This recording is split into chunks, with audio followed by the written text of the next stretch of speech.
কি করে পাওয়া যায়, জীবনটিকে কি করে সুরক্ষিত করা যায়, জীবনকে কি করে ভালো করা যায়, তার সম্পূর্ণ পদ্ধতি বা পথ বা টুক বা বিধান বা ফর্মুলা সেটা আমি খুঁজে পাই না। এহেন পরিস্থিতিতে মানুষকে ভালো রাখার জন্য, সুরক্ষিত রাখার জন্য ঈশ্বর তিনি নররূপ ধারণ করে পৃথিবীতে অবতীর্ণ হয়ে মানুষের দাঁড়ে দাঁড়ে গিয়ে সবাইকে ডেকে বলে, তোরা কে আছিস কোথায়? তোদের ভয় নেই, তোরা সবাই পরম পিতার কোলে আছিস, তোরা শুধু একটু আমার ভাবে ভাবি, আমি যা বলি, যেমন বলি তেমন তেমন ভাবে চল, তেমন তেমন ভাবে কর, তোর জন্য তোর চিন্তা করতে হবে না। বর্তমান যুগ পুরুষোত্তম শ্রী ঠাকুরকে এই জীবনে পেয়ে জীবনের পথ আমি নতুন করে খুঁজে পেয়েছি।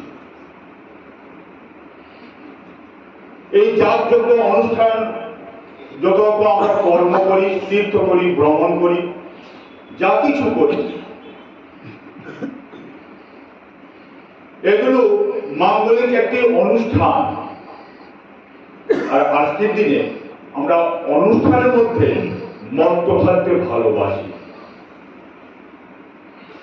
কিন্তু যে কর্ম, যে আচরণ, যে ব্যবহার, যে ব্যবস্থা, যে পথ অনুসরণ করলে আমি চিরতর ভাবে ভালো থাকতে পারি, সেই কৌশলটি, সেই পথটি, সেই টুকটি একজন জীবনে জীবন্ত ইষ্ট আদর্শ গুরু ছাড়া সেটা জানা সম্ভবপর নয়।